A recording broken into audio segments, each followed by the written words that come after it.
Olá, amigos do EmpireCast. Estamos aqui, eu, Diego, Cleiton, numa companhia agradabilíssima que é do nosso amigo Ricardo Valim, que a gente tem como uma referência no mercado imobiliário de Brasília.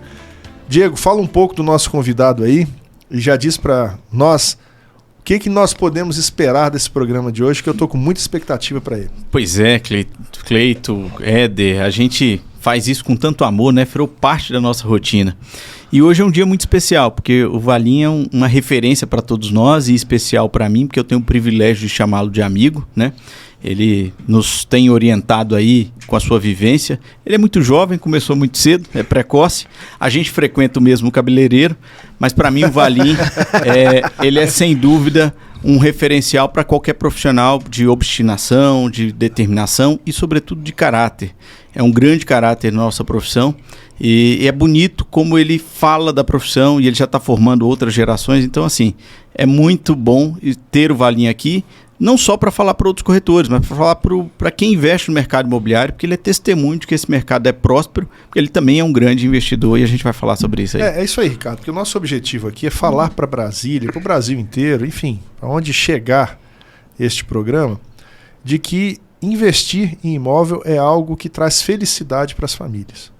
Então, as famílias que têm o seu imóvel, elas são felizes por conta disso. E a gente gosta de falar sobre isso, gosta de desmistificar alguns mitos, gosta de dar testemunhos, de contar boas histórias. E hoje a gente tem certeza que a gente vai ouvir, né, Cleiton? Boas histórias aqui do Ricardo, né?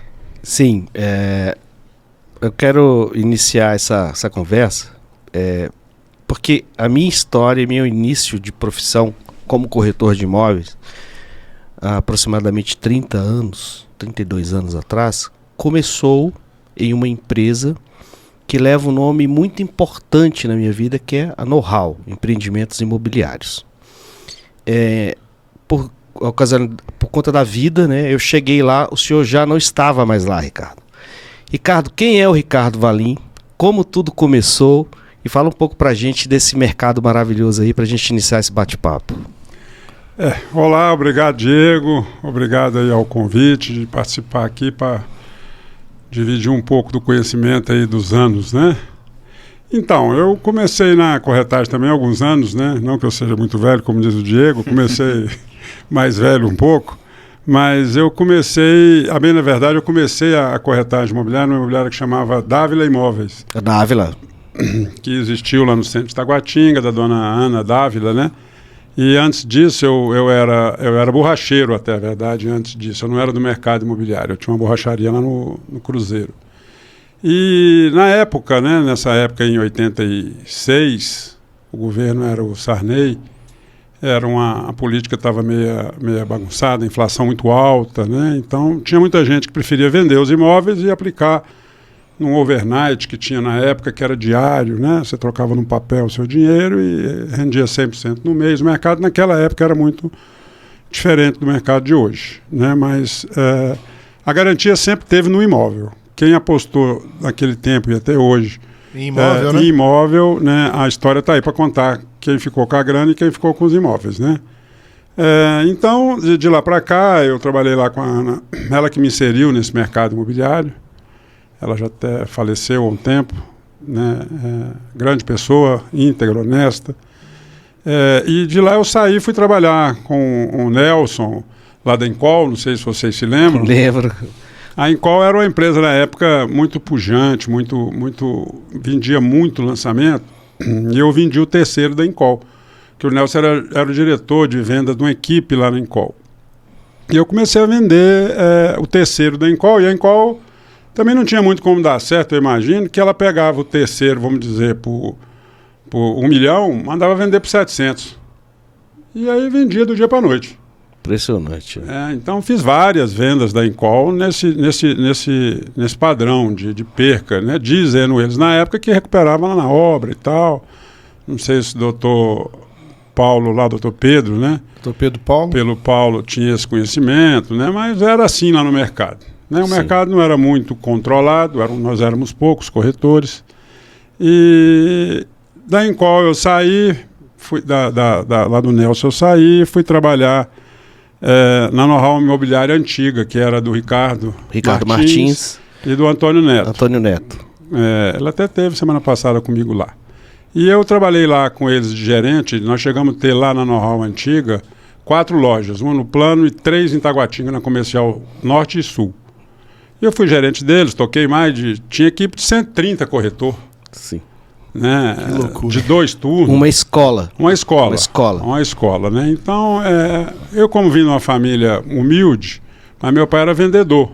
Então eu tinha aquele tino para vender, gostava de comprar e vender, e me achei na profissão de corretor de imóveis. Em 1989 eu casei. Bem, na verdade, eu falo hoje que a minha falecida esposa casou até com um contraventor, não foi nem com um corretor, porque na época eu não tinha tirado o Cresce ainda, né? Estava em moldes de tirar, quem fazia era escola pública, né? Sim. Lá no César, na L2, né? Nossa! Você fazia ali as matérias, né? 9 matérias, né? E tirava o Cresce. Tirei o Cresce nessa época, né? Se bem que eu ainda trabalhei aí 1 ano ou mais sem o Cresce, mas que não sirva de exemplo para ninguém, né? Porque tem que trabalhar com o Cresce. Trabalhar direitinho, né? Direitinho, né? Que a sociedade precisa dessa segurança. Então a gente saiu e montou, da Know-How eu saí e montei uma empresa chamada Golden House.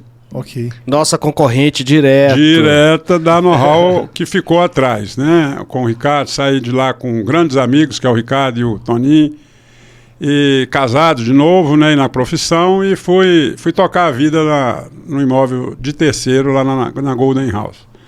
E aí começamos lá, eu tenho um irmão, né, mais velho, e na época ele era da área da informática, e eu era da área de venda. Eu falei, vou me associar com esse meu irmão que nós vamos tocar isso aqui junto e vamos embora. E assim foi feito.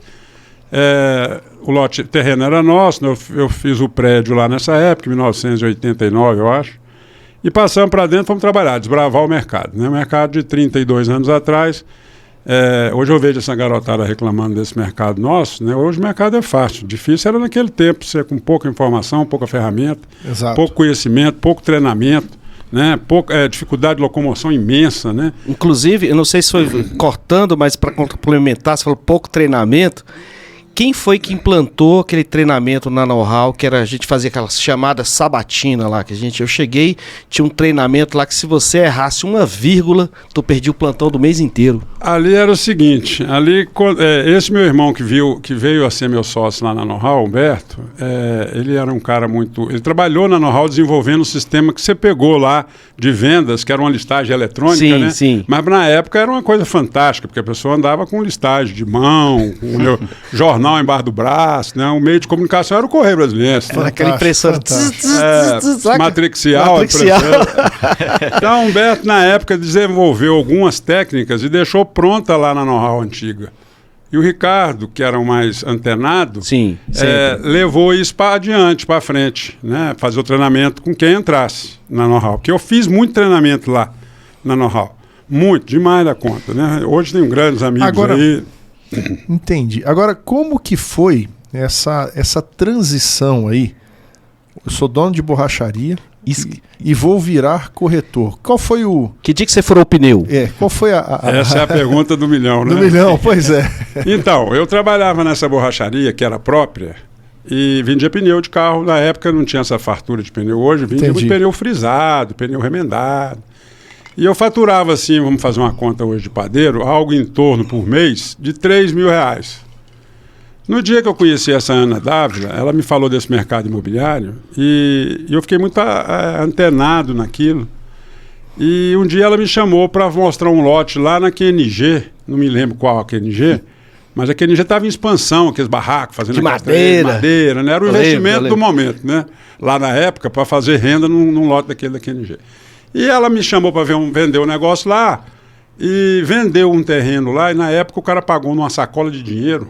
Eita. E apartou a comissão dela do terreno lá na hora. Aí quando você olhou assim... Eu olhei e falei, cara, a mulher pegou e atendeu um telefone, veio aqui, na época não fez nem escritura, foi uma sessão de direito. Você tá doido. E ganhou assim uns 30, vamos dizer, né? De 3 para 30. Eu falei, eu tenho que entrar nesse trem. Eu passo o dia inteiro batendo pneu lá, o mês inteiro para ganhar 3 mil, e essa mulher ganhou 30 mil. Ela não é melhor do que eu para ganhar esse dinheiro fácil, não. E aí fui trabalhar com ela no escritório que ela tinha lá no centro de Taguatinga, acho que lá é C10, por aí. E fui trabalhar lá. O primeiro negócio que eu fiz em conjunto com ela foi lá na QSA 2008, de frente para a Americana de Itaguatinga, e eu fiz um negócio com ela de corretor, ela me levou no negócio. No primeiro negócio, nós ganhamos um Monza de comissão e uma corrente de ouro. Olha só. Agora, Ricardo... Não foi o lote da Prestacom, não, né? Não, antes, bem de frente para a Americana mesmo. Acho que era depois da loja de bicicleta ali um pouquinho. Sim. Agora, assim, tem uma profissão mais democrática que essa? Oh, eu fico pensando assim, tem? Eu fico a dizer assim lá para os meninos, os garotos novos, lá no Cresce mesmo, é um grande garimpo. Não existe uma profissão onde você entra com o seu saber, que é caro, com a sua tecnologia, que é cara, né? Mas eu digo assim, nós temos 5% do planeta Terra, né? E nós não temos estoque, nosso negócio não perde, o nosso negócio está ali, vamos vender, caiu para dentro, ganhamos 5% do planeta, da Terra. 5% eu vou dar do planeta Terra. O planeta é nosso, você mudar para a China é 5 lá. E olha, isso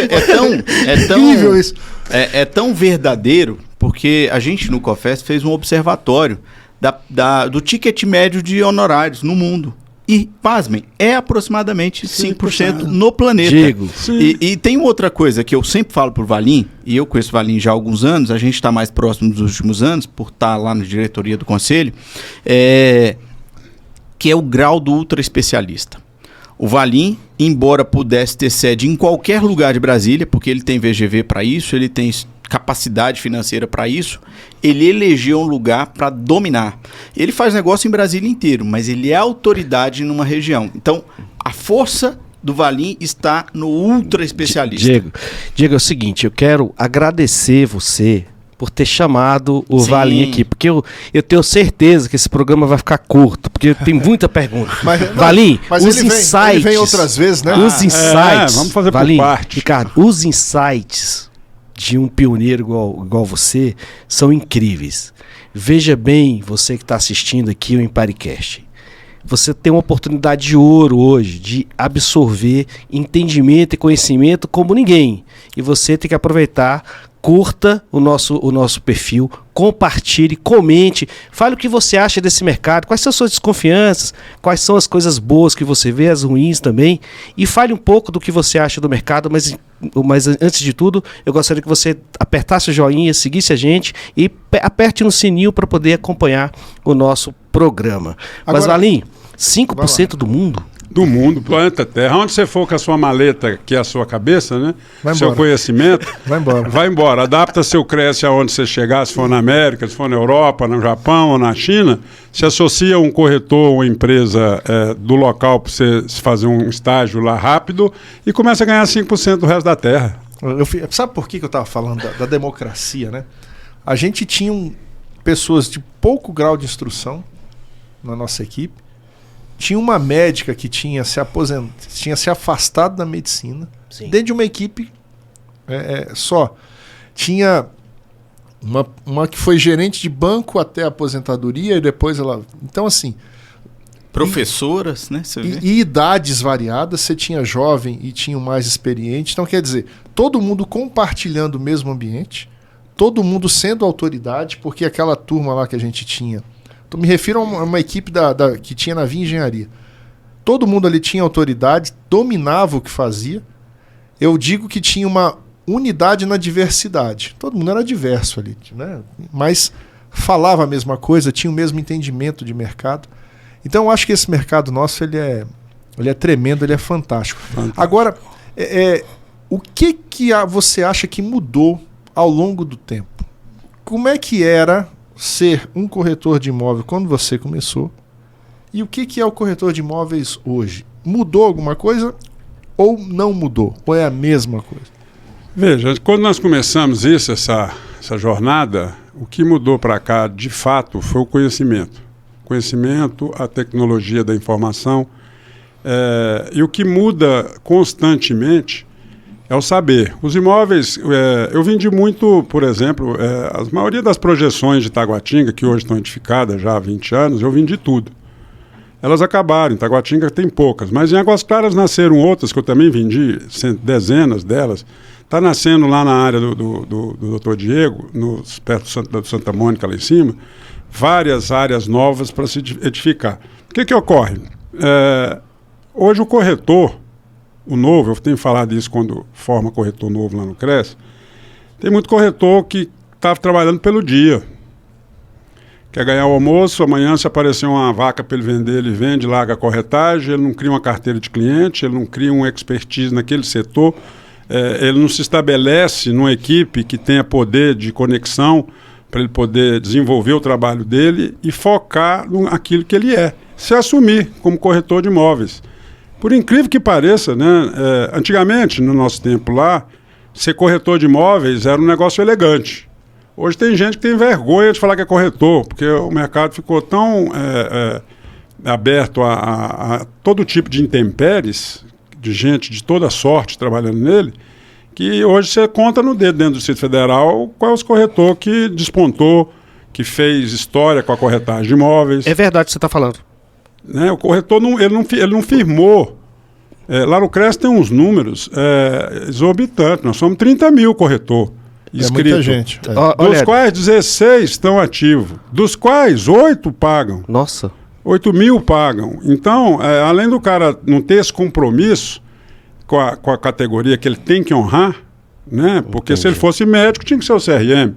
Eu faço parte do CRA de administração, o Diego da OAB. Nós temos uma categoria, temos uma classe regida por lei. O corretor hoje não assumiu isso. Ele não quer assumir, ele quer passar um momento ali vendendo. E se deu, deu. Se não deu, não deu. E a todo custo e direito de que ele achar que está certo. Ricardo, eu achava bonito, sabe por que eu entrei na Know-How na época? Todo mundo trabalhava de terno, bonito, eu era moleque, aí eu subia ali, eu morava ali na QNC4 e subia ali a Riachuelo, né? Sim. E via ali a imobiliária, né? QNA16. E via os caras saindo de gravata, terno e moto. Motona. Os motona da hora, carrão, né? Relojão. E naquela época, cara, já tinha celular. E eu falei, cara... Se bem que eu comecei antes dele. Deixa eu te contar uma coisa, Ricardo. Aí eu vi aquele filme que a gente assistiu, Em Busca da Felicidade, do Will Smith, quando ele passa na frente da bolsa de Wall Street, ele olha aqueles caras e ele pergunta pro cara, meu irmão, o que eu faço para conseguir um carro desse? Aí o cara, eu trabalho no mercado financeiro. Então é o seguinte, realmente, eu entrei no mercado imobiliário com esta visão de uma profissão muito respeitada, onde você olhava o profissional com olhos de ouro mesmo. Eu quero virar um profissional como esse cara aí. Então você realmente falou sobre essa, vamos dizer assim, uma certa marginalização do mercado, mas eu acredito que isso se dá, Éder, pela quantidade de gente que entrou apaixonada, achando que seria a mina de ouro, né? Achando que talvez ele não deveria se aprofundar muito no conhecimento, se profissionalizar mais. Na Know-How você aplicou isso e eu entrei nessa época, você tinha que pegar toda a lista que era vendida, e a Know-How não era a menor imobiliária da época, era a maior imobiliária da época, então a lista era gigante, você escolhia um setor, você tinha que ir de imóvel em imóvel e descrevê-lo em mente, na memória. E aí o gerente, na época era o André, ele falava assim, Cleiton, pegava a lista, apartamento CNB 7, tal, prédio tal, me fala sobre esse apartamento. Se eu não falar, se eu não vendesse o apartamento, eu estava fora da escala. E aí eu vou fazer um parênteses, porque assim, e esse nome é fantástico, Know-How, e eu falo isso pro Valim sempre, depende do referencial. Vocês olharam para um referencial positivo, entendeu? E fato que sempre haverá pessoas boas, profissionais bons em qualquer época.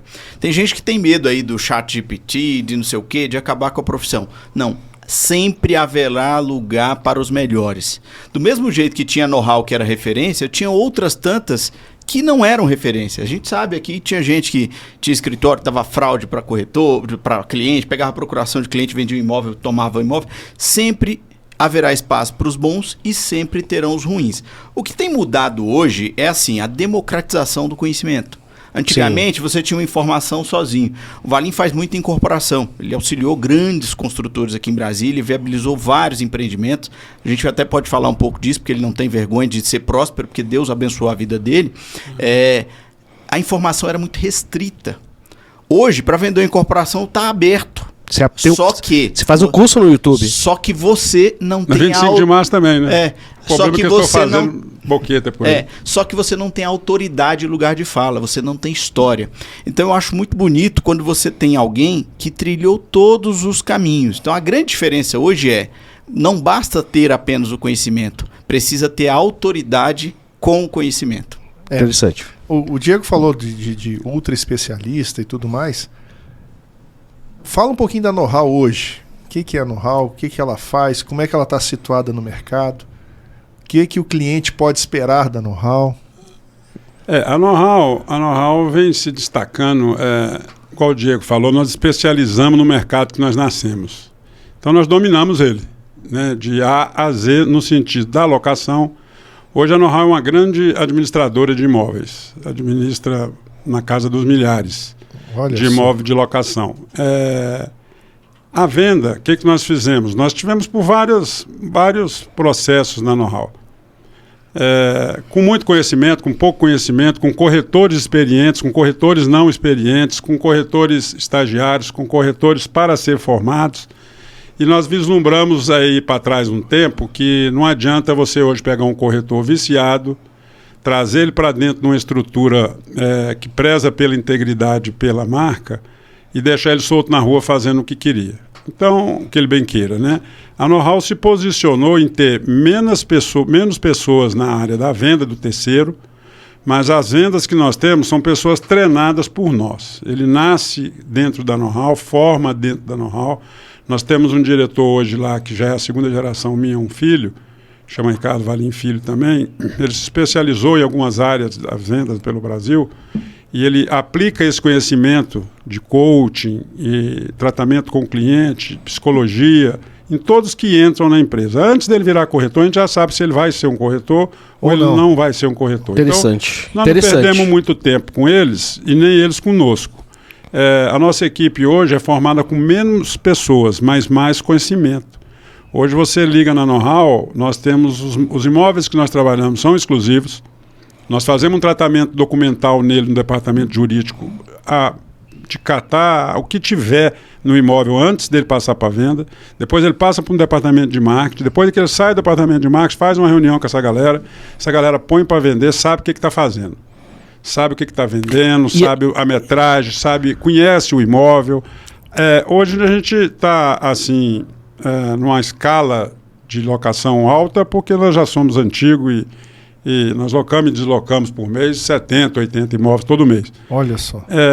Na escala da própria carteira, ela fomenta a venda da imobiliária sozinha, porque os imóveis entram e saem para vender da própria carteira de locação. Ricardo, eu tenho uma pergunta sobre aquela pasta que você faz sobre imóvel. Olha só, vamos lá. O cliente, a princípio, ele fala assim: Ricardo, você vai vender meu apartamento. Tá, vou vender, exclusivo. Aí ele fala: por que é exclusivo? Aí você vai falar: vou fazer um tratamento especial para esse negócio, porque você abre uma pasta, você cria toda a documentação, você cria um dossiê do imóvel. Sim. Depois que você faz todo esse dossiê, esse apartamento passa por um processo do departamento de marketing. Passa o departamento de marketing, você apresenta isso para a sua equipe. Sua equipe faz um treinamento para vender o imóvel do cara. Você agrega valor e você explora o máximo de valor desse imóvel para o seu cliente. Às vezes... Você gera valor, agrega valor. Às vezes, quando é apartamento, a gente já descobriu dentro do próprio edifício que tem gente querendo comprar um imóvel naquele local. Às vezes ele não vai nem para publicidade. Nós vendemos alguns em Águas Claras agora. Nós fizemos uma campanha legal. Nós fizemos uma cartinha específica para os moradores de um edifício de alto padrão em Águas Claras. E nessa cartinha bonitinha, escrita bacaninha, com um lacinho e tudo, dizendo que nós tínhamos uma unidade ali à venda. Foi colocado em toda a maçaneta de porta de apartamento com autorização do síndico lá do prédio. Que legal. E nós fizemos essas cartinhas em 112 unidades que foram colocadas para uma unidade à venda, né? De 2 milhões e pouquinho. Não, 1.000 e pouco. No final de botar as cartinhas, tinha um pai dentro do prédio que já ligou na cartinha e não sabia que o imóvel estava à venda, e ele foi vendido antes das cartinhas chegar no último andar, que era o 12º, eu acho, o 13º, que foi feito de mão em mão, porta em porta, né? Esses pergaminhos foram feitos, né? e vendemos o imóvel com essa perspectiva de nova Cara, atitude. brilhante, cara. Daí em diante, nós estamos fazendo em todos, né, da região. Quando é casa, eles fazem de Faz na casa rua, né? em casa, na rua. Geralmente o seu cliente está lá. Ele quer botar um filho, ele quer botar um parente, ele quer botar alguém, ele conhece alguém que quer colocar. E ele coloca esse imóvel mais rápido no mercado e a venda é muito mais segura e mais rápida. Eu falo, Ricardo, eu já devo ter falado isso em umas 30 vezes em reuniões, se não mais. Eu falo, gente, o que a Bíblia fala? Jesus falou para os discípulos, ó, primeiro Jerusalém, depois Samaria, depois a Judéia, depois os confins da terra. Sim. Jerusalém, a gente nunca pode desprezar. Eu falo, Jerusalém é o prédio. Bom, se eu peguei um apartamento para vender em um prédio, quem primeiro eu vou oferecer? Pro prédio. Pro prédio. E eu falo isso assim insistentemente. Eu falo, olha, além da profissão ser democrática, ela é uma profissão que você pode vender investindo muito ou investindo pouco, desde que você seja criativo. Esse investimento é um investimento relativamente barato. O capital intelectual é alto. Isso, mas aí que eu falei, tem que ter criatividade. Se a carta não fosse bem redigida, Sim. pode ser que toda aquela ideia tivesse sido por água abaixo. Eu vou te falar, a gente tem... O mundo moderno vem trazendo algumas sofisticações para dizer o óbvio. Sim. E pegando o mesmo exemplo da Bíblia, as lições mais profundas na Bíblia são simples. Isso. São parábolas, são histórias reais. Por que eu admiro o Valim? Não é uma sabedoria de... Embora ele tenha várias formações, é também formado em direito, ele buscou o conhecimento, tem um autoconhecimento, mas o profundo do conhecimento e da venda dele veio do borracheiro. É o sentimento. Veio a essência dele. Então, às vezes, o corretor, ele quer uma sofisticação, porque eu quero o CRM, porque isso precisa. Mas não é isso. O começo é a inventividade. E no nosso livro, que o Cleito fez o prazer de comprar, enfim... Quero um autografado, hein? Eu tô esperando ganhar, sabe? O nosso livro... Aliás, por que você não trouxe aqui para mostrar? Da próxima vez trarei. O nosso livro termina dizendo o seguinte... É íncito do corretor, ou seja, é da natureza do corretor ser empreendedor. Sim. Ainda que ele não tenha um negócio. Sim. E o Valim, para mim, ele é mais do que um corretor, embora ele se identifique como corretor, mas ele é essencialmente um empreendedor. Eu conheço alguns clientes dele através da advocacia, e a coisa que me deixa mais orgulhoso é saber, falou assim, ó, o cara só faz negócio com ele. Pode ir lá, bater na porta. Mas por quê? Porque ele teve uma visão, e é o que eu digo, o corretor tem que ter essa visão adiante e transmitir isso para o outro, para instruir pessoas a ganharem dinheiro. Sim. Se ele ganhou X reais, muito mais ganhou o cliente dele. Então o cliente olha para o que ganhou e paga justo. E eu, sem falsa fala aqui, mas é para inspirar outras pessoas, o Valim está acostumado a fazer negociações acima de 6 dígitos, sem problema nenhum, porque Deus o abençoou e ele trabalha. E aí, terminando, duas coisas que eu vejo na know-how. Primeiro, muitos corretores ao longo dos anos desprezaram a locação. É problema, é muito ruim. Desprezaram a necessidade do cliente. Muitas vezes ele estava interessado no imediatismo, na comissão, tirar o dele. Aluguel dá trabalho, é pouquinho, 10%, não quero, isso dá dor de cabeça. Mas o seu cliente precisa. Outro aspecto que os corretores desprezaram é olhar como um todo, olhar a necessidade como carreira, não o imediatismo. Hoje a prova é de que você consegue solidez se você tiver carteira. Por último, todo mentor de imóvel hoje diz que a imobiliária vai se transformar num mini shop. A lógica do one-stop market, ou seja, o cliente vai lá e resolve toda a vida dele. Imobiliária full service. Sabe quantos anos o Valim faz isso? Desde sempre. O cliente chega lá, vende seguro, vende isso, porque você tem que criar receita recorrente. Você precisa fazer aquilo ser sustentável. Você tem que ganhar em todas as pontas. Isso é a natureza empreendedora do corretor. E Ricardo, maravilha, Diego. Maravilha. Agora, nós vamos falar um pouquinho para você que está interessado em conhecer mais o mercado imobiliário, você que já investe em outros mercados. E nós três aqui agora, vamos bombardear o Ricardo. Opa! Tá. Se eu tiver condição de defesa, né? Eu quero fazer uma pergunta legal aqui. Deixa eu bombardear primeiro, mas guarda a sua pergunta aí, por favor. Tá bom. Ricardo, por que que eu tenho que pegar o meu dinheiro e comprar um imóvel para fins de locação, se ele rende tão pouco, 0,3%, 0,4% ao mês?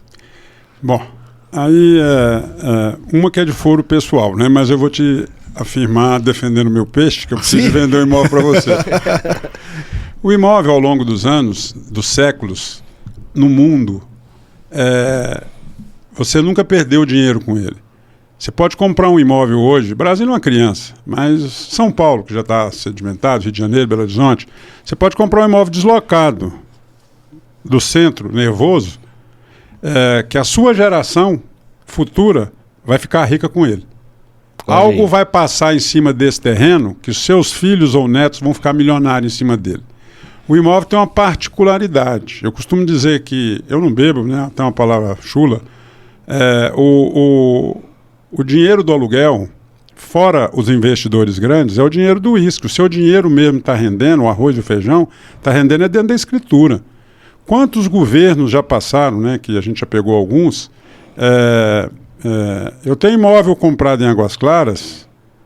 Bom, vamos simplificar. Eu tenho imóvel no Parkway que eu comprei o lote inteiro, os 20 mil metros nessa década, por R$180 mil. Hoje vale 15 milhões de reais. Entendi. Se eu quiser vender o terreno, se eu quiser particionar em 8 propriedades, que é o que é permitido por lei, eu faço 2.500 em cada lote. Então, Ricardo, mas você não ganhou ele na locação. Lá nesse terreno em específico, ele tem uma casa de festa que está alocada lá, ele rende algo em torno de 40 mil por mês. Eu faço o que eu quiser com esse dinheiro, gasto, dou para a obra, faço o que eu quiser, mas a minha valorização, o meu foco está lá na escritura, que algo vai passar em cima dele. Quando eu mudei para o Parkway na quadra 5, há 30 anos atrás, meu filho mais velho, que o Diego conhece, tem 30. A minha mãe ameaçou denunciar eu e minha esposa lá no Ministério Público. Tá levando para aquele fim de Vai mundo. matar meus netos tudo. Meus netos vão morrer lá nesse lugar. Quando ela chegou lá e viu aquela chácara, nós tínhamos até uma vaca lá na época, né? Hoje você fala assim, se eu por acaso tivesse hoje condição de ter 10 lotes no Parkway para deixar Você teria para outra geração, né? Você vê que a sua geração, o judeu faz muito isso, né? Ele deixa para as gerações futuras que vão vindo aí, vão multiplicando. O foco do imóvel está na remuneração do capital que está investido nele. Soube comprar um imóvel adequado, com documentação em dia, em lugares adequados. Não tem erro de você perder. Você nunca viu um governo tomar uma escritura dentro do Distrito Federal ou no Brasil, a não ser, mesmo assim, indenizado por precatório rural. Mas escritura você nunca viu caçar. Entendi. Concordo. Você nunca viu chegar num prédio desse aí, do Paulo Otávio, por exemplo, um grande amigo nosso, falar, caçou as escrituras do Paulo. O Paulo tem dezenas de centenas de imóveis. E ele não tem, nesse nosso negócio de comprar imóveis, é tão vantajoso que hoje outros mercados estão no nosso mercado. E Éder, eu vou fazer só uma pausa aqui. Isso é no olhar mais simplório. E quando você intencionalmente compra e produz para alugar, aí é imbatível, como o Valim já fez. Eu tenho um dentista que é amicíssimo do Valim e que ele prosperou muito, doutor Hildo, que me procurou. Esse foi falou, só faço negócio com o Valim. O Hildo, posso contar, já falou o nome dele, posso contar a história do Hildo. O Hildo é um dentista, um odontólogo, ele veio de Goiás para Brasília, ele conta essa historinha que ele saiu de lá com a cachorrinha e com a corrente, chegou aqui, só tinha corrente, comeu o cachorrinho na estrada. Veio para um curso de enfermeiro no HF, no hospital de base. Eu tive a felicidade de conhecê-lo há uns 30 e poucos anos atrás. E ele montou um escritório de odontologia no centro da Ceilândia. Uma sala de não mais de 20 metros. E ele começou a trabalhar, muito trabalhador, fiz amizade com ele. Ele é meu dentista até hoje, inclusive. O que ocorreu com o Hildo? Ele alugava um imóvel nosso. Apareceu uma oportunidade lá na empresa, no edifício chamado Vitória Régia, lá no centro de Taguatinga. Vitória Régia. É o que tinha, né? De bacana em Taguatinga, era aquilo ali. Era o chique. E era do Colégio Marista. E eles queriam vender numa condição boa e tal. Eu lá na cadeira dele falei, eu tenho um imóvel para você comprar assim em tal lugar que você vai comprar. Ele falou, jamais vou dar conta de comprar isso.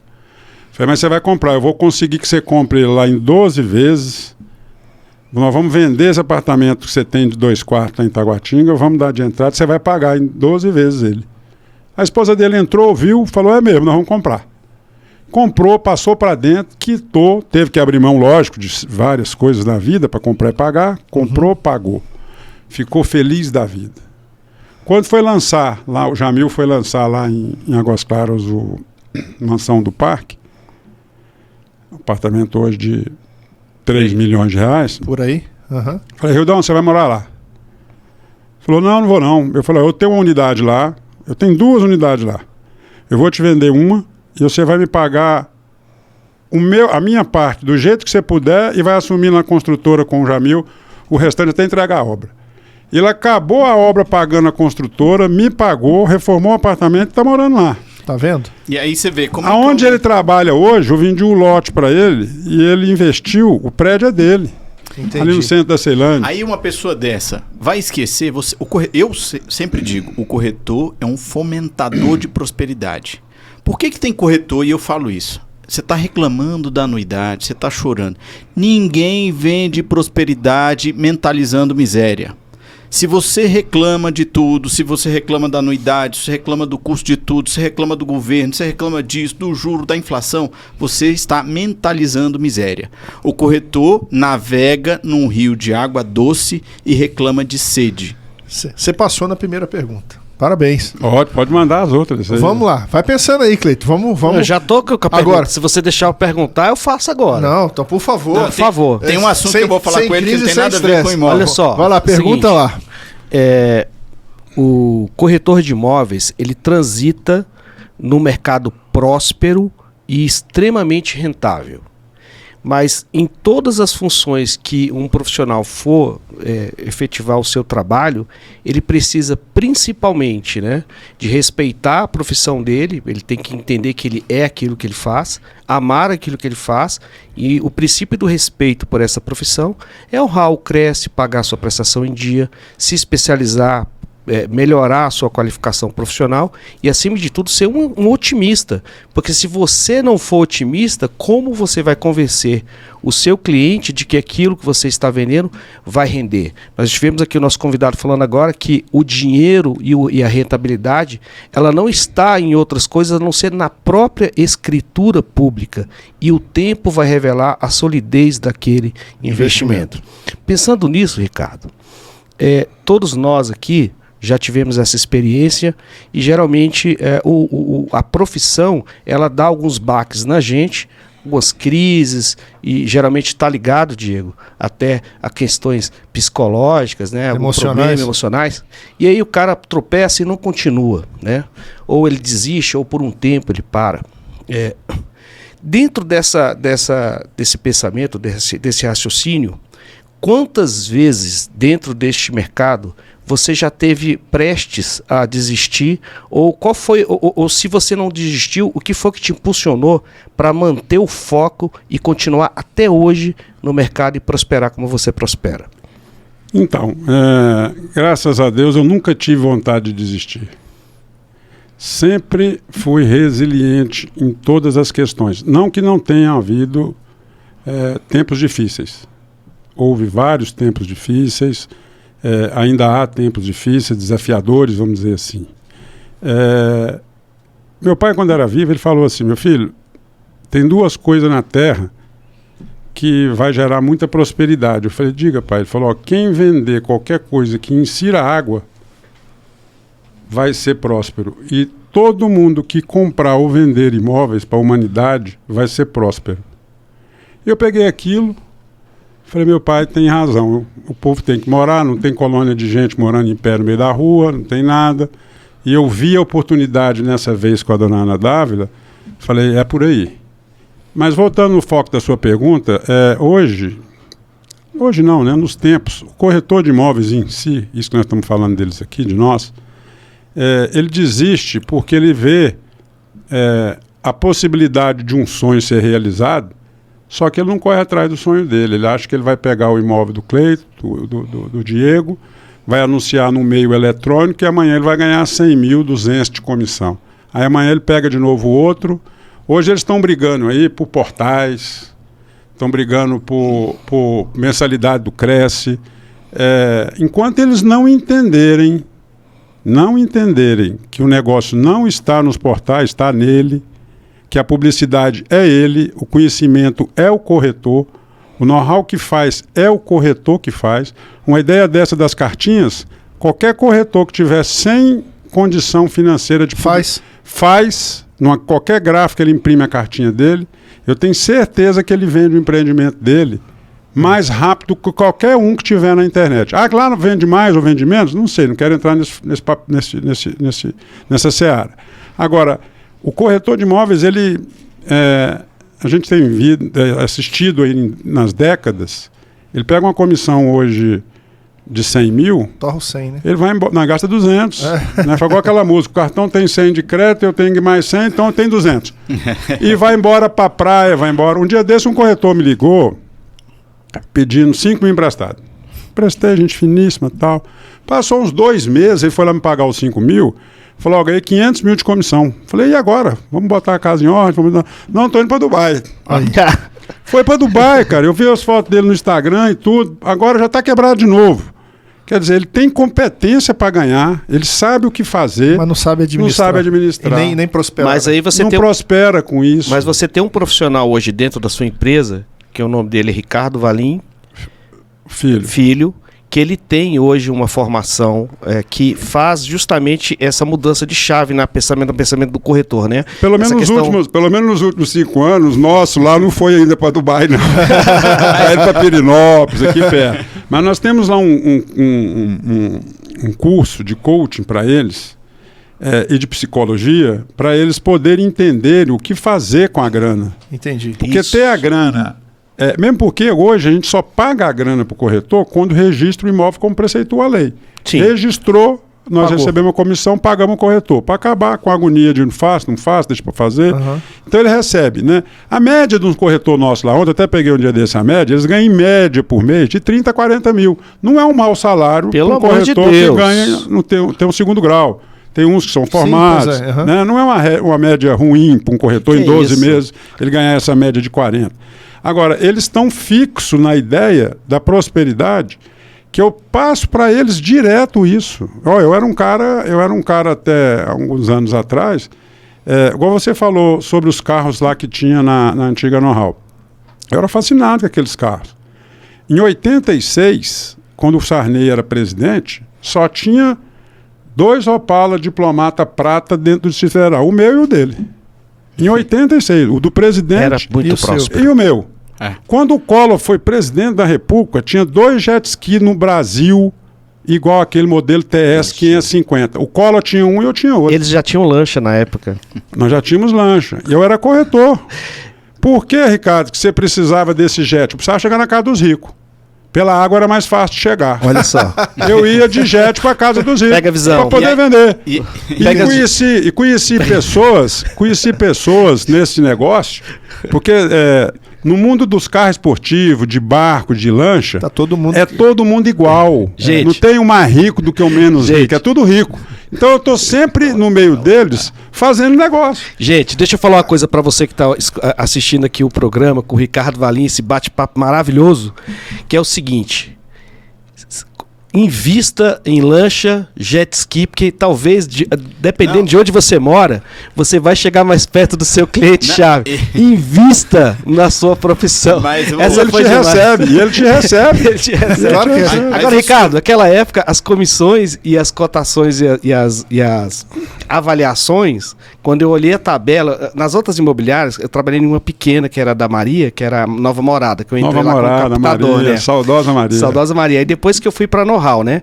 Quando eu cheguei via a tabela da Know-how, eu me assustei, Diego. Era tudo em dólar. Tudo em dólar. Nós não era em reais. Não era reais. Tudo dólar. E detalhe, algumas comissões eu recebia em dólar. Sim. E eu cheguei em casa para entregar para minha mãe uma comissão, minha mãe ficou desconfiada. Que é isso? Antigamente, houve um negócio pitoresco lá na Golden House. Vale lembrar. Lá em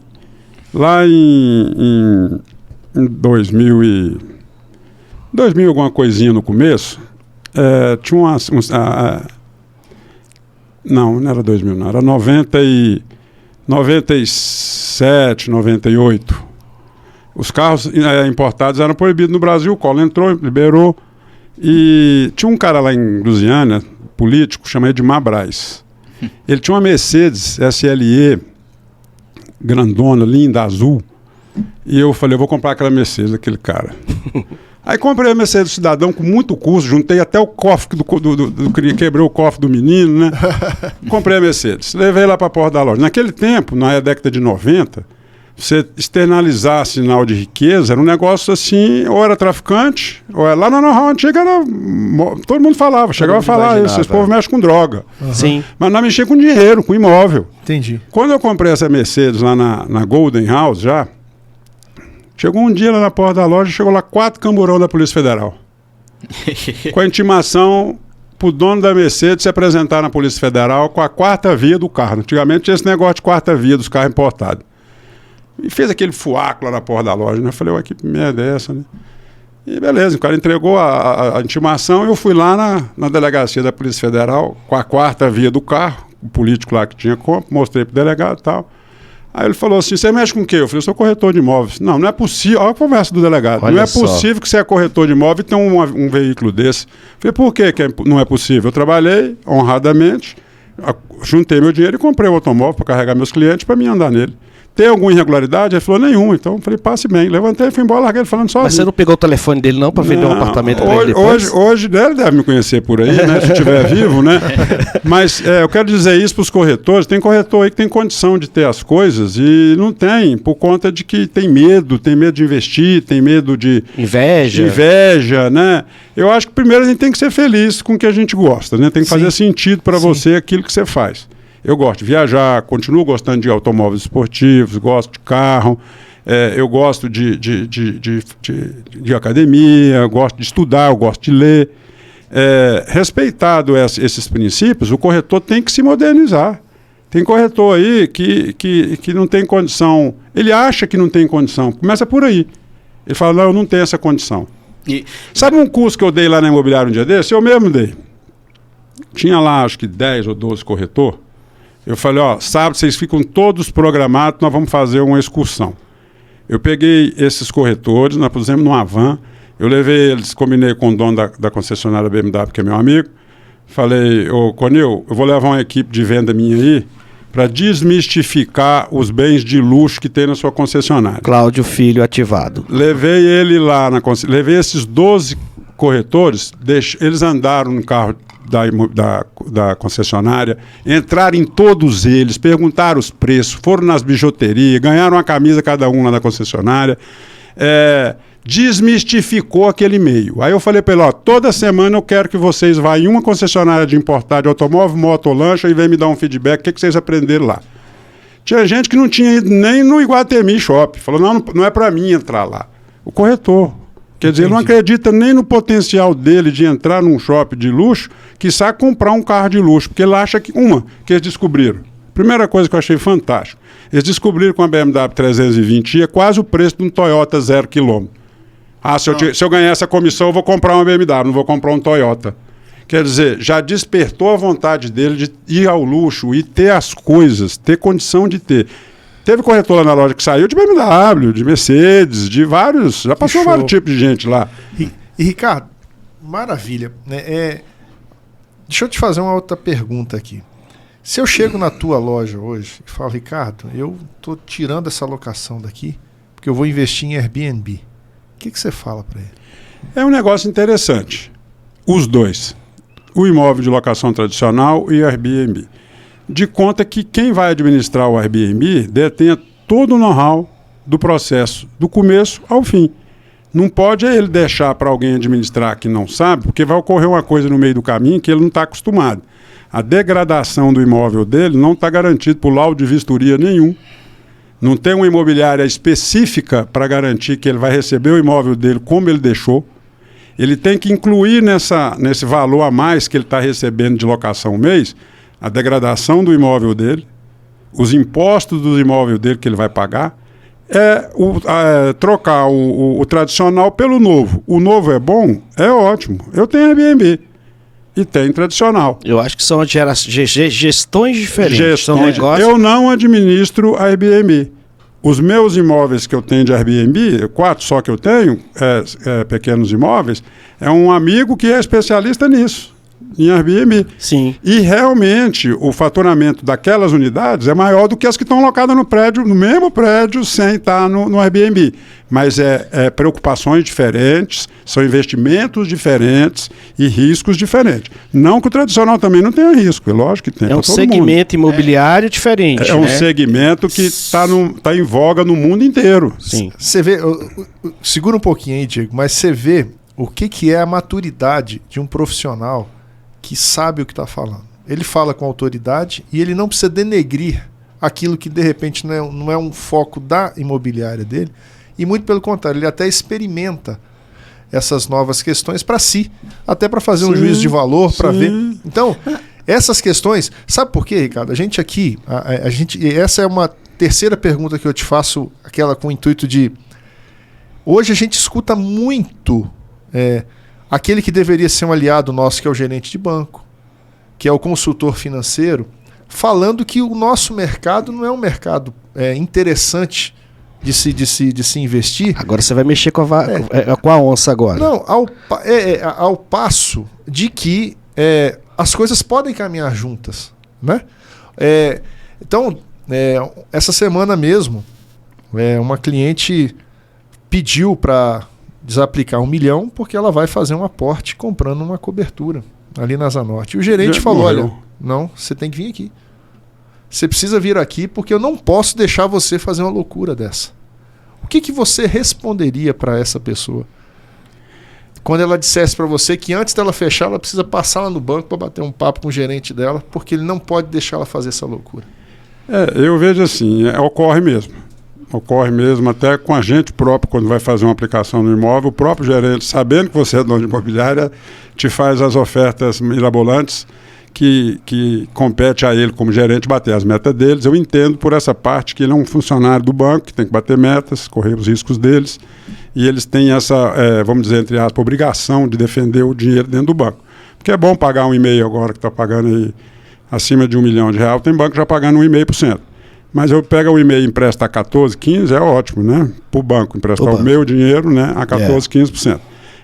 Quando o cliente chega com essa posição lá na empresa, um dia desse até chegou com esse posicionamento de 2 milhões e um pouco que ele ia tirar lá do banco, tirou, que o banco aumentou a isenção de taxas e tarifas para ele e ofereceu um juro melhor para ele, para o dinheiro ficar. Ele queria uma casa para morar. E ele me comentou que isso aconteceu no banco, não vou nem falar o banco para não criar celeuma. Não criar celeuma, né? É um grande banco.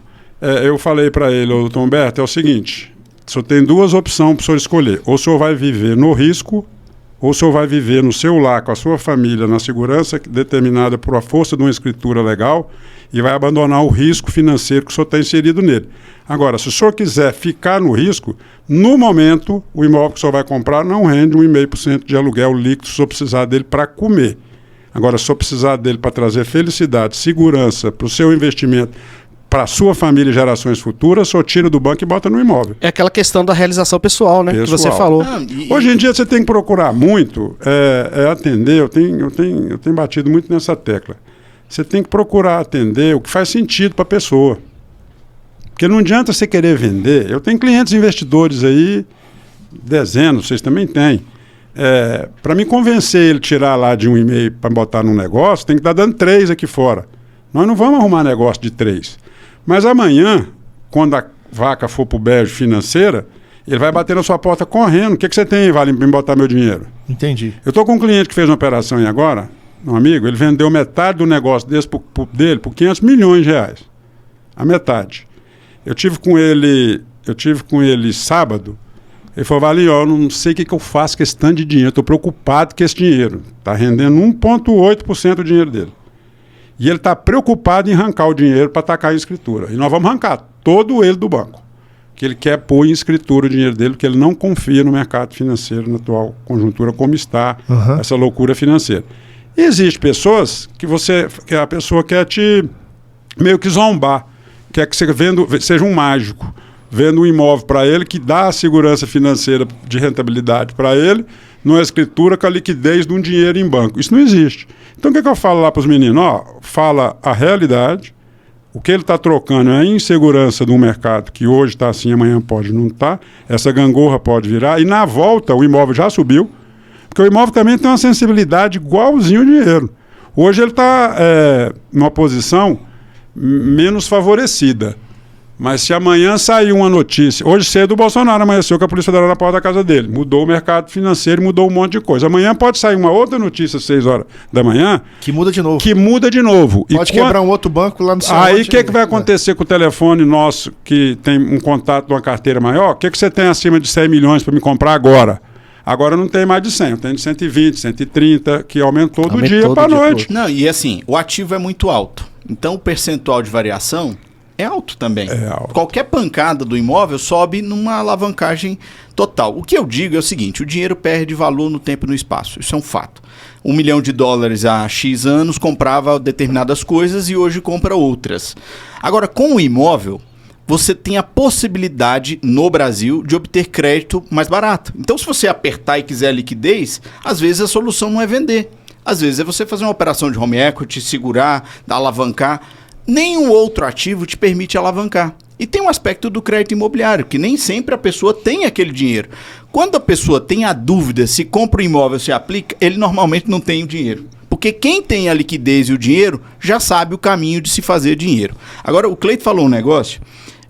que o Valim, por que você não desistiu? E uma das coisas que me faz ser amigo do Valim é a força de família e a fé. Todos os dias, 5 horas da manhã, o Valim me manda uma mensagem e eu fico muito feliz. É um irmão que eu tenho, uma mensagem. Manda pra mim também. Uma mensagem de oração. Ele está orando naquele momento, todos os dias, para os amigos, para os clientes. Eu faço isso também. Eu gostaria de receber.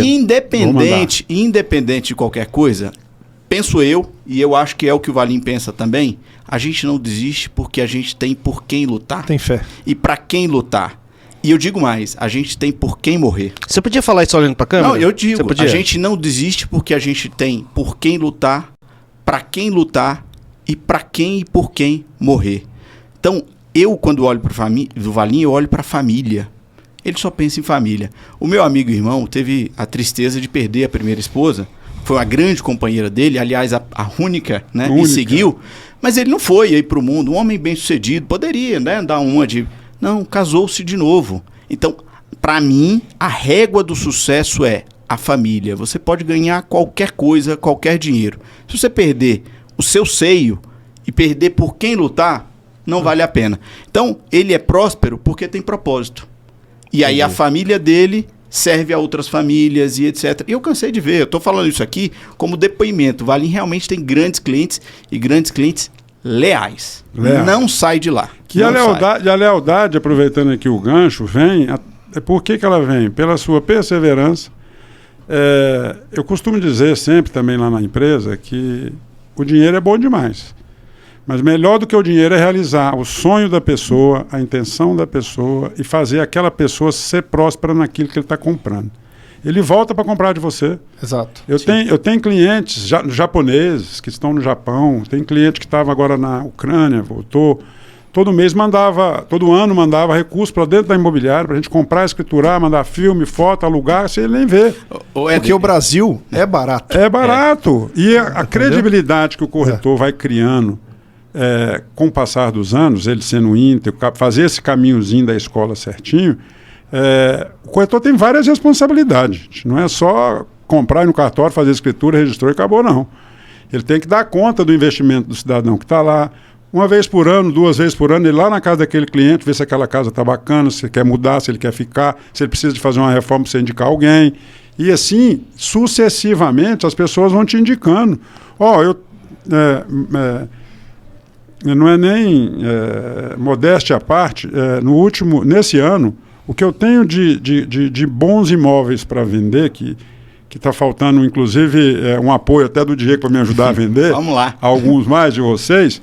Eu tenho coisas que ninguém tem dentro do Distrito Federal para vender, exclusivo na mão. E todo dia bate um lá na porta, falando, me dá que eu compro direto. Comissões de 700 mil, 800 mil, de R$1 milhão vai gerar essas vendas. e bate lá no empresário para tirar de mim, deixar a imobiliária de fora, ele fala, ó, nem te atendo. Por quê? Porque conseguiu-se no tempo perpetuar essa ligação, essa autoridade, essa credibilidade, que vai essa gerar confiança. Porque antes de vender um imóvel, hoje eu vou 7 horas numa reunião, numa família que quer ir embora para os Estados Unidos. Ela tem 2 patrimônios que vai gerar 5 milhões de dólares para eles, a venda desses 2 patrimônios que eu estou vendendo. Hoje eu vou lá conversar com eles, dependendo da conversa nós não vamos vender mais. Entendi. Porque eu notei que naquela família tem um desajuste que precisa ser ajustado antes de vender, porque eu já alertei que se vender, nunca mais compra esses imóveis onde eles estão localizados. E vira poeira no dinheiro. Né? Vai virar poeira, e amanhã, além da carga negativa espiritual que eu acredito que venha contra mim, por ter colaborado com um negócio que não é próspero, eu sabendo que não vai gerar riqueza, eu prefiro não pôr a mão no dinheiro. E aí, e Valim? E hoje eu vou ter essa reunião 19 horas, ou para abrir mão dos 700 mil de comissão desses 2 negócios, ou vamos falar, vamos vender, porque o cliente para pagar já está a postos. Olha Chegou a hora. Agora, tem um problema lá de ajustar familiar deles, que se não ajustar hoje, eu vou falar para eles, vocês querem fazer, vocês são dono do recurso. Mas o final dessa história não vai ser esse que vocês estão imaginando, não. Aí é o que eu sempre digo. Esse negócio tem a ver com pessoas. Não coloque o número na frente das pessoas. Pessoas fazem negócio com pessoas. Não importa a comissão, porque a comissão de 100 mil, de 10 mil, de R$1.000 é para pessoas. A comissão de 10 milhões para pessoas, de pessoas para pessoas. Vou fazer a minha última pergunta, vocês fizeram todas? Perguntas não. O Valim me estimula, inclusive, nos carros. Né? Eu nunca fui muito fã de carro, mas ele me dá já está andando numa boa marca. Já melhorou. Ele é o matador de Mercedes. Ele é Nossa, contra, agora você também faz parte desse clube. E ele me catequizou para BMW. Né? O Valim é um grande consumidor de BMW. Até por muito tempo, nós todos viemos de uma família muito humilde, eu tinha certas resistências. Poxa, eu vou imobilizar tanto dinheiro num carro. Eu aprendi, primeiro, para minha satisfação pessoal. Segundo, para mostrar que eu estou dentro de um business que gera prosperidade, porque ninguém vende prosperidade na miséria. E aí o Valim, ele tinha um Mustang que eu adorava. Ele teve que vender, né? Quis vender. E hoje, assim, ele contou uma vez a história pro Ronan, do 61, um podcast muito bacana, que eu também recomendo, né? Falou do vendedor do vendedor de pneus, né? Do borracheiro ao motorista de uma Maserati maravilhosa, que eu acho linda, aquela Maserati, banco vermelho. É um espetáculo. Não é ostentação, não é esfregar o dinheiro. É dizer o seguinte, eu sou o vendedor de prosperidade. Ninguém vende prosperidade se não experimenta prosperidade. Então, eu hoje olho o consumo e o uso dos carros. Primeiro, você vai ter um network de pessoas igual ele falou, no encontro de grandes carros, que ele já falou para me chamar e eu não fui ainda, mas vou. Vai. Você faz negócio. Dia 7 tem um. No encontro de cavalos, meu sócio agora na advocacia é presidente da Granja do Torto. Lá tem cavalo de $500 mil. As pessoas fazem negócio. Legal, cara. Então, eu aprendi isso com o Valim. De olhar para ele. E não é ostentação, porque a humildade desse homem, mesmo estando aí, é gigante. Ele se coloca como menor, mesmo sendo maior, até na estatura. que coisa linda. Valim, você é de onde? Eu sou da capital de São Paulo, mas eu vim pra cá com 1 ano de idade. E esse sotaque seu parece ser meio mineiro? É porque eu casei agora com a mineira. Você tá doido. Aí tá trocando, né? Eu casei com a mineira lá de João Pinheiro. Ela tá até fazendo nós comer muito pão de queijo. O mineirês, ele é como é que é contagiante, né? O mineirês é um dialeto. O que podia dizer que é um dialeto? É um dialeto. Se você tivesse que chamar alguém hoje, muito importante para adquirir conhecimento, se você tivesse essa oportunidade, quem você chamaria para sentar na sua copa para tomar um café e dividir um pedaço de queijo? Tem várias pessoas. Em 2004, o Diego é um deles, que é um grande disseminador do conhecimento. Eu admiro esse garoto assim, de cadeira. Eu falei para ele, se eu conseguir morrer e deixar uma meia dúzia de 20 pessoas do quilate do Diego do conhecimento, porque de uns anos para cá eu quero disseminar o conhecimento que eu tenho dentro de mim. Porque para onde eu vou, não vou levar ele na forma que ele está aqui. Então eu quero disseminar isso para todos os jovens, para todos os corretores e vendedores que quiserem. Eu não me importo de dar palestra, eu largo o que fazer para vir falar, para vir dar testemunho, ensinar o direito imobiliário, ensinar técnicas de venda. Ricardo, mas você está ensinando tanta gente, eles estão indo tudo embora, montando outras imobiliárias. Eu fico feliz que eles prosperem, que eles sejam prósperos. Eu fico triste quando eu vejo um corretor que saiu da know-how e desistiu. Fico triste. Eu encontrei um hoje na academia. Uma senhora que disse que esteve lá no tempo do Samuel, ela desistiu. Eu fico triste. Eu vou até conversar mais com ela para ela voltar. Mas eu vou dar uma para os que estão nos ouvindo. Quando eu estudei depois de velho. Eu estudei com meus recursos, eu fiz faculdade de administração, fiz faculdade de direito, com meus recursos, estudando de noite, atrás do conhecimento.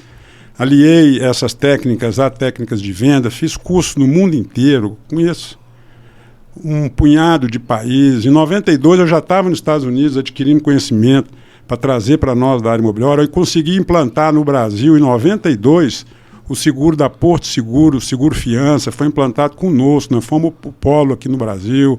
Desenvolvemos esse seguro para acabar, porque em 92 já não existia fiador mais nos Estados Unidos. Quando eu vi isso lá, eu falei, eu tenho que levar isso para o Brasil. Nós fizemos, até está sendo substituído por outras tecnologias, que a gente até trabalha com elas. Então, os corretores hoje, está faltando conhecimento. Você fala para o cara ir nos Estados Unidos hoje, ele pensa que os Estados Unidos é lá, não existe, de tão longe. Os Estados Unidos é ali, a Europa é ali, a Coreia é ali, o Japão é ali, tudo é ali.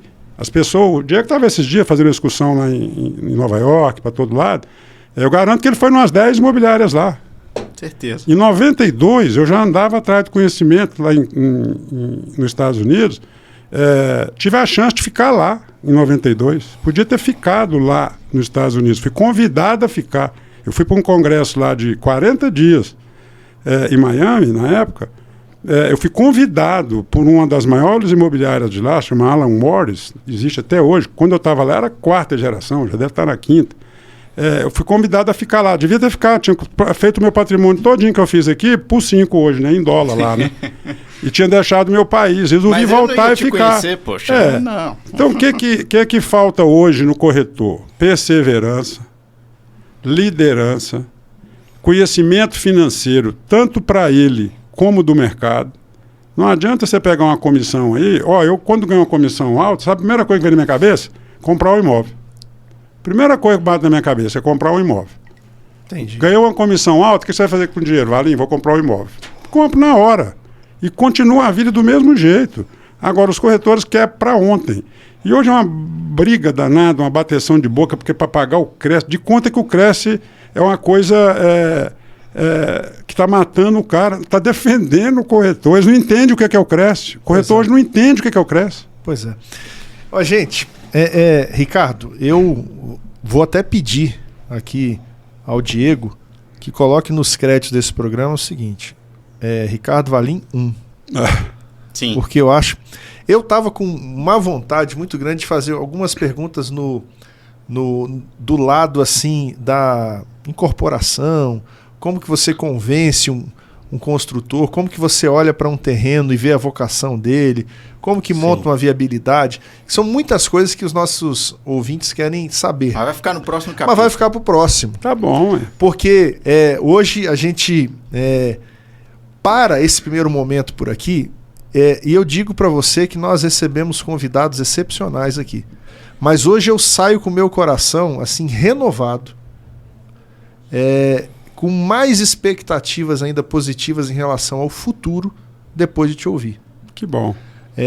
Eu quero te dizer que você é um bem-aventurado. Amém. Por disseminar tanto conhecimento e tanto otimismo, que você é um bem-aventurado porque não é ganancioso, já deu para perceber isso aqui. Você quer que as pessoas que estão ao seu redor cresçam, prosperem, sejam felizes. E eu digo para vocês, o mercado imobiliário ele produz pessoas felizes. Tanto aqueles que vivem deste mercado e recebem a justa comissão, quanto para aqueles que compram e vendem e alugam, enfim, fazem negócios neste mercado e fazem com que os seus recursos prosperem dia a dia. Diego, queria ouvir suas considerações finais. Depois o Cleiton faz as considerações finais e depois, Ricardo, gostaria de te ouvir por último para a gente encerrar esse programa com chave de ouro. Olha, para mim é uma grande honra. Eu realmente tenho o privilégio de ter o Valim como amigo. Dizer que é amigo, né? Não, isso talvez seja um dos maiores atributos que eu tenho, é ser amigo do Valim. Eu não estou rasgando cedo. Eu sou amigo do Diego, então, Ricardo. Já é meu amigo. Vamos, estamos juntos. Porque é o seguinte... O Cleiton foi meu sucessor. Porque é o seguinte, é muita sabedoria experimentada na prática. Há uma incompreensão de quem prospera, porque a pessoa acha, no Brasil tem essa mítica, dinheiro não é abençoado, porque a gente tem um traço latino, né, da Europa e da Espanha, de que o dinheiro ele é um problema. Quantos judeus veem o dinheiro como uma prosperidade, um fomento de prosperidade?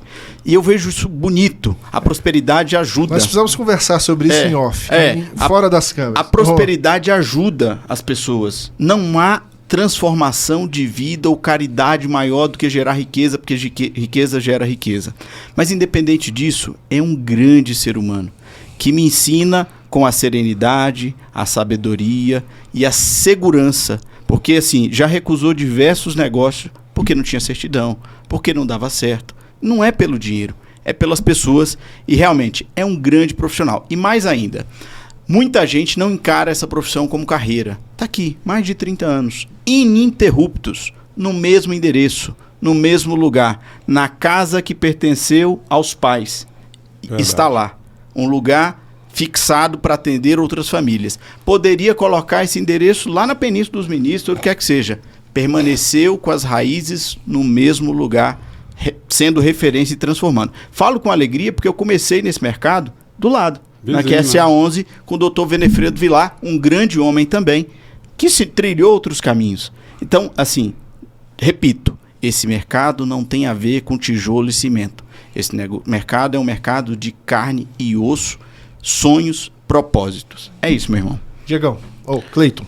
Gente, olha só, eu estava lendo a respeito da vida de Leonardo da Vinci, né? Sobre a questão do papel da segurança do imóvel que o Ricardo Valim falou hoje, está na escritura. É ali que está a segurança do dinheiro. O Da Vinci, ele foi filho bastardo. Não tinha nem sobrenome. Ele herdou o sobrenome da cidade de onde ele nasceu. O pai dele era tabelião, mas o pai ajudava ele em off ali. Mas o que Da Vinci fez? O que ele fez? Ele investiu na curiosidade. Na curiosidade. Ele era um cara muito curioso. E dentro das curiosidades que ele tinha, e a genialidade que nasceu na dificuldade dele de ser filho de mãe solteira, naquela época, ele desenvolveu coisas incríveis. Ele era pintor, ele era engenheiro, ele era tudo que você possa, matemático. E tudo que ele produziu naquela época, enquanto ele esteve vivo, por um tempo, não valia praticamente nada. Nada. E hoje, esses papéis, essas pinturas, essas criações, tudo isso que ele criou, não tem valor mais. Transcende o dinheiro, a importância do que ele criou. Então, as pinturas se eternizaram. Ele deixou o legado, né? Então, a ideia é que você construa esse legado baseando-se não apenas nas coisas materiais, mas nas realizações. E lá na frente, para a posteridade, para o futuro da sua família, você vai deixar uma segurança no papel, né? É isso. Meu amigo. Queria agradecer ao Diego, agradecer a Deus, agradecer a vocês pelo belo programa, pelo belo trabalho. Essa labuta nossa não é fácil. Quero me colocar à disposição do programa para demais esclarecimentos e dúvidas e mais histórias para a gente contar. Igual você falou, se for contar causa aqui, nós vamos contar o dia inteiro. Eu fui lá no Ronano 61 podcast, depois vocês assistem. Era para fazer 40 minutos, fez 2 horas. Não, que nós também que não estamos longe, né? Eu quero agradecer, nós estamos à disposição lá na Know-How Imobiliária, com toda a nossa equipe, corpo jurídico, de locação, de venda. Corretor, acredite em você, prospere. Seja próspero de cabeça, que as demais coisas vos será acrescentada, já está escrito lá na palavra de Deus. Tenha fé, estude, corra atrás do conhecimento, tenha inteligência o suficiente para não ouvir vozes que queiram nos derrubar. Vai arrumar um emprego público, vai arrumar um emprego na quitanda do vizinho, corretor não ganha dinheiro. Ganha sim. Eu sustentei e sustento minha família com a corretagem de imóveis. Eu tenho 3 filhos lindos. Já como o Diego falou, eu estou no 2º casamento. Todo recurso financeiro que o Ricardo Valim teve foi através da corretagem de imóveis. Ininterruptos, como o Diego falou. Do tempo que eu comecei até hoje eu não parei. Houve tempos ruins? Sim, para todo mundo. Mas houve mais bons do que ruins. Por isso eu quero terminar minha fala, agradecer a vocês são os amores. Obrigado. Desejar que Deus abençoe vocês. Obrigado. Com bastante porção dobrada de bênção, viu? Obrigado, equipe técnica, obrigado a todos. Pede para seguir, curtir aí. Vamos olhar para essa câmera aqui. Cleiton, fala dessas questões de curtidas que você fala como ninguém, depois eu faço a saudação final. Gente, curta, compartilha, comente essa postagem, mande esse programa para os amigos que você quer incentivar para o mercado, dê esse presente a eles. Toca no joinha, aperta no sininho, comente e siga a nossa página e continue acompanhando esse programa maravilhoso. E tenha uma certeza, tá? As aflições, ela vem de forma micro. Quando a gente olha macro, a gente sempre sai de um lugar e sai do outro melhor. Então essa é a vida, essa é a trajetória que a gente tem na vida. A gente está sempre melhorando e sempre prosperando. Amigos, obrigado. Estamos muito felizes por encerrar mais um programa. Tenho a certeza que o próximo será também muito bom e que nós cumprimos mais uma vez a nossa missão, que é trazer boas novas do mercado imobiliário para vocês. Até lá, até o próximo programa. Um forte abraço. Tchau, tchau. Um abraço. Tchau, um abraço. Tchau, tchau.